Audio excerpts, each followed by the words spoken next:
February 15th, 2023. That was the date of my last video that I produced and uploaded here on Juggalo972 Plays. Man, I gotta tell you, a lot has happened since that day, and I have to tell you, so much has changed in my life during that period.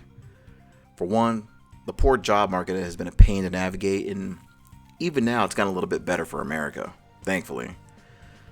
My personal life has improved greatly. Things have gotten taken care of, and I had to put a kibosh on some personal issues that were plaguing me at the time. But things are much better now, and I wish I could say the same thing for the state of video games in the year 2026. So if you haven't heard, or just now hearing about it, Sony has announced that in 2028 that they would stop production of all hard copies of games and they'll be going completely digital. I gotta tell you, man, Sony's most recent best days were in the PS4 era, back when they were humble and so willing to show how good they were and to cooperate with the gamers on the experience that is gaming too. But now since the era of the PS5, and even before that, the companies that make the games for the Sony platform have seemed to jump on the ship of the digital market. Not to say that the digital market isn't valuable, but now with everything going digital, this will directly hurt the resale market for used games too. And I gotta tell you, man, this is probably one of the things that, honestly, that has turned me off on gaming recently too.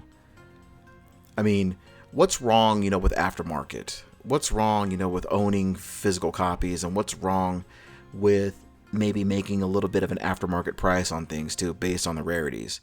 I mean, even the retro gaming market can be a little bit flustered, but at the same time, even the retro gaming market it's a bit of the Wild West, but you've got your outlets out there that do a really good job on trying to regulate themselves and try to preserve it too.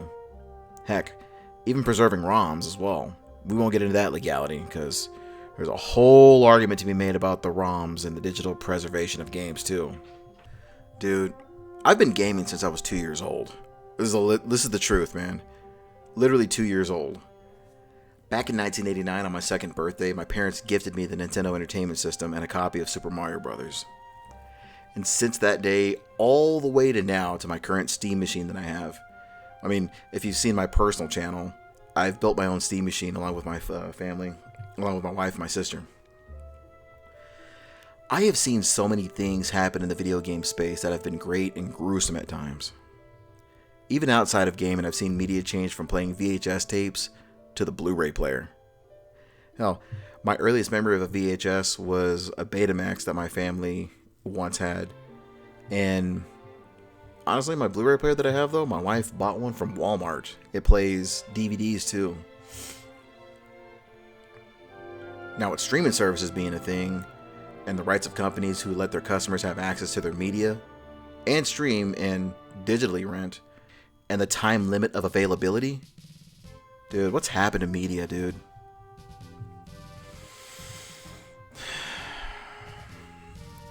Is it because the mainstream media found out just how creative video games are?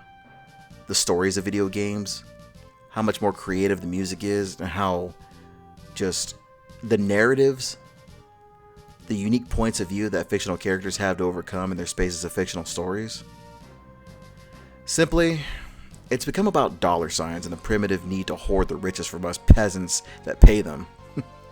I mean, that's some sarcasm right there, but another part of it is a shoot, meaning it's true.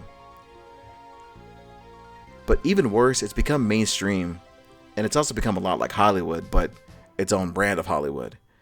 A brand of degenerate overlords allowing narratives to be pushed within the spaces of something that used to feel like it was something special. Now, don't get me wrong. Video games being an escape will always be the escape that I will always go to when I hit my elderly phase.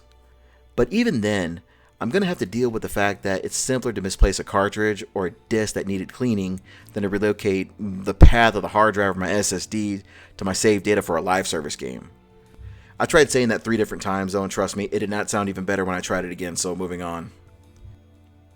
Hell, my sister and I even had a conversation briefly about this, and in the end, there's always going to be a demand for physical media.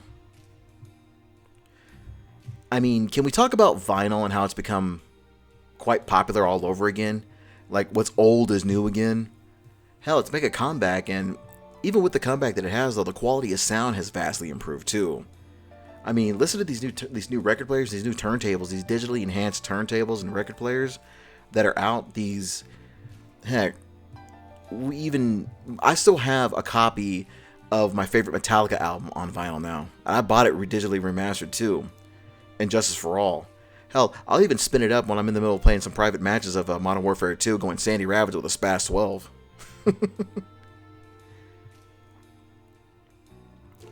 The world's changing too fast, man. Society really needs to slow down now.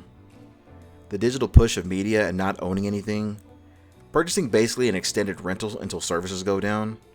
I mean, this is why Stop Killing Games is going on for the live services.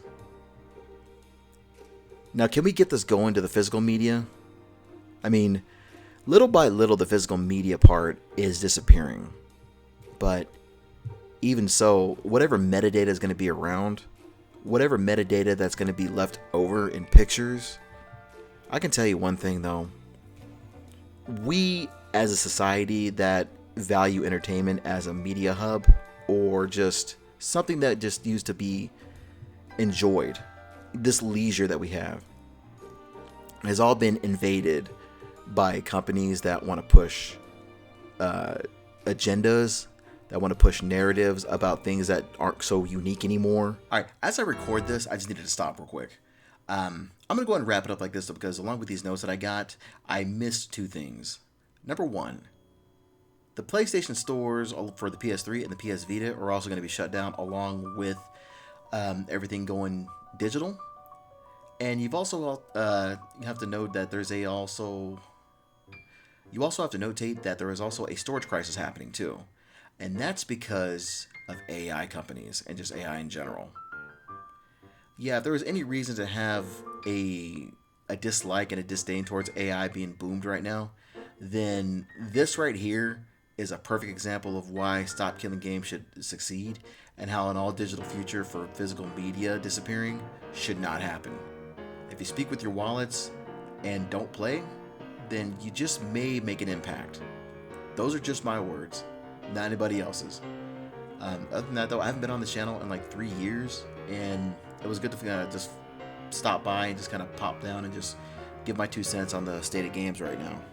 But other than that, I love every last one of y'all. You can catch me on Juggalo972, my regular channel, and you might see me pop back on here every now and then. But anyway, I got to get going, y'all. I love y'all. Peace.